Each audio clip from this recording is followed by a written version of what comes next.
Imagine you're sitting in Nedra Glennon Tawwab's cozy counseling office in Raleigh, North Carolina, and a client named Sarah is on the edge of breaking down. She's exhausted, overwhelmed, and stuck saying yes when she desperately means no. Sarah's story is so familiar, like a quiet battle millions fight every day, trapped between pleasing others and losing themselves. What if setting boundaries could stop that struggle and unlock genuine peace?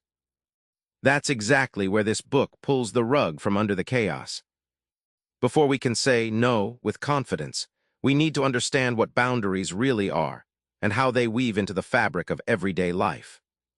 Sarah, juggling a demanding job and family calls, chronicled how every yes to overtime slowly chipped away at her weekends. Her turning point came when she missed her son's birthday dinner because she didn't set limits. That night, exhaustion wasn't just physical. It was a soul-wrenching signal that boundaries weren't optional. Think of boundaries like fences around a garden. They don't block you out. They protect your space from weeds. Tawwab explains that setting boundaries isn't about building walls to shut others out. It's about defining your own emotional territory so you know what's yours and what's theirs. Once Sarah said no to extra projects, she rediscovered time for herself and family. Surprisingly, her colleagues respected her more, not less. The payoff? Not just less stress, but a deep peace from reclaiming ownership over her energy and time. That's the quiet power of healthy boundaries, a freedom most people don't expect. The word no can feel like a grenade tossed into social harmony. But what if saying no was just another way to say self-respect, not rejection? Jamal, a 30-something graphic designer in Atlanta, wrestled with guilt whenever his family asked for favors. One evening, when they pressured him to host a weekend party he dreaded, he practiced saying a simple no. No excuses, no apologies. The tension was real, but so was his relief at not overcommitting.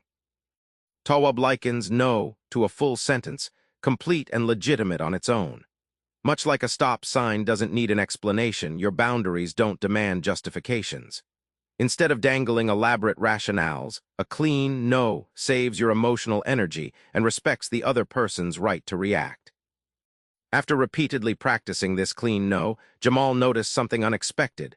His relationships didn't crumble, they evolved. Friends and family began to value his honesty, and Jamal felt a new confidence blossoming, rooted not in pleasing, but in being authentically himself. Codependency sneaks in with goodwill, but wrecks your peace. Tawwab shows how boundaries are the antidote to losing yourself in others' needs. Lena, a nurse in Chicago, spent years putting family needs before hers, always available, always at the expense of her own rest. When she reached a breaking point with burnout and anxiety, she realized her caretaking wasn't saving anyone if she was depleted. Her journey began when she learned to say no without guilt. Tawwab calls boundary setting emotional CPR because it revives your self-worth. Like restoring oxygen to a faltering heart, clear limits revive your mental health and allow relationships to breathe. Without boundaries, codependency suffocates both parties in unhealthy cycles of people-pleasing and resentment. With every boundary Lena set, from work hours to family expectations, her anxiety faded and her relationships transformed. The real breakthrough? She discovered that being there for others starts with being there for yourself first. Boundaries, in that sense, don't push people away. They bring the ones worth keeping closer. Remember Sarah's story in that Raleigh office. Her exhaustion was a signal, not a failure. When you treat boundaries as vital signals, you move from chaos to clarity. Try this. Tonight, say no to one thing that drains you. No excuses, just a clean no.